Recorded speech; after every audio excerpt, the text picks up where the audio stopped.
Dans le dossier Epstein, on a une information très intéressante, puisqu'on a une discussion entre Epstein et Ariane de Roche, qui confirme totalement ce que l'on disait sur cette chaîne au sujet du rôle du moustachu dans les années 30 et 40 en Allemagne. Vous savez de qui je parle, hein, celui dont le nom commence par un H et finit par un R. Puisqu'en toute décontraction, on apprend que la grande famille des Epstein et des Roche, à l'époque, 1910-1920, donc avant l'ascension du moustachu, prenaient finalement sous leurs ailes le moustachu, qui était en galère à Munich après avoir raté l'école des beaux-arts, en finançant un refuge, donc en finançant directement le moustachu. Donc c'est confirmé dans leur email, oui, nos familles se sont occupées du moustachu dans les années 1910-1920. Bon, c'est marrant de voir que ces grandes familles, soi-disant J, qui sont en réalité soit des J Ashken, soit tout simplement des socios qui ont besoin de la manipulation des J, d'où le rôle du moustachu.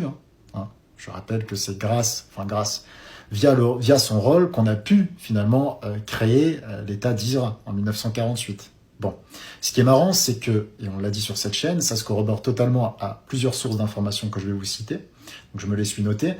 Donc, on commence par le journal de Munich, qui, le 11 janvier 1931, nous parle des racines J du moustachu. Mais on va aller plus loin avec les mémoires d'Hans Frank, sorti en 1946. Hans Frank, c'était un ancien juriste donc, qui a travaillé pour le régime du moustachu, et qui stipule qu'en réalité, l'un des neveux du moustachu faisait du chantage avec son oncle, concernant ses origines. Donc le moustachu a demandé à Hans Frank de mener une enquête, et à la suite de cette enquête, Hans Frank nous apprend qu'en réalité, le grand-père du moustachu n'était pas son vrai grand-père, puisque sa grand-mère, du côté de son père, aurait copulé avec un richissime J, chez lequel elle aurait été la servante, d'accord.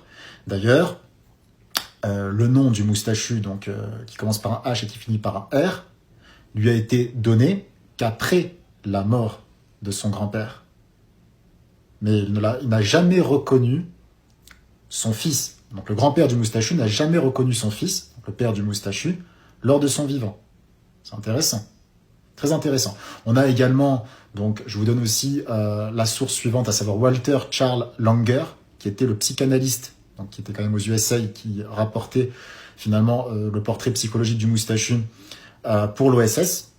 Tout ça, ça a été déclassifié en 1972, et donc ça parle finalement de cette famille J et de ses racines J. Et on a également l'industriel Fritz Thyssen, qui était dans le charbon et dans l'acier, qui parlait donc de l'enquête de Dollfuss, chancelier autrichien, qui aurait également enquêté